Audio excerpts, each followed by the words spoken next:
হে গালিব, তুমি যতই দুনিয়ার মানুষের জন্য নিজেকে বিলিয়ে দাও না কেন,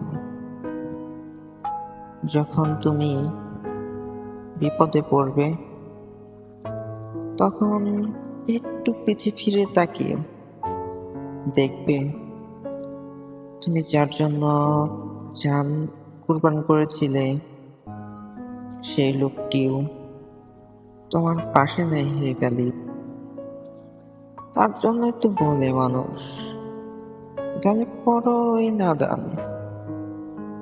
গালিব সব সময় নিজের চিন্তা না করে পরে চিন্তা করে গেল, আর দিন শেষে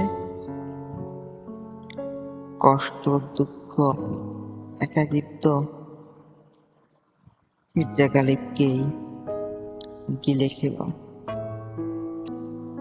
আচ্ছা, যে যত ভালো দুনিয়ায়, তার সাথে তো খারাপ ঘটে কেন? দুনিয়া কেন এত নিষ্ঠুর বলতে পারবেন আপনারা?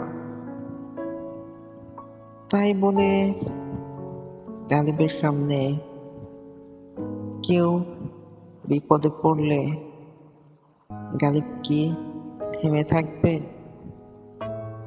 না, কারণ গালিব কাজই করে সৃষ্টিকর্তা সন্তুষ্টর জন্য। মানুষের সন্তুষ্টি দিয়ে কি হবে? মানুষ তো হাজার উপকারও মনে থাকে না, কিন্তু একটি ভুল তার সারা জীবন মনে থাকবে। দুনিয়া মিছে মায় আর কতদিনই বা বাঁচবে? এটা মানুষের জন্য চিরস্থায়ী না, চিরস্থায়ী হলো জান্নাত এবং জাহান্নাম। তাই বলে জেনে শুনে কি গালিব জাহান্নামে যাবে?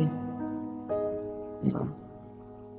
গালিবের সাথে যতই অন্যায় করুক না কেন মানুষ, গালিব তাদের বিপদে সব সময় ঝাঁপিয়ে পড়বে, কারণ গালিব স্রষ্টার জন্য কাজ করে, সৃষ্টির জন্য নহে।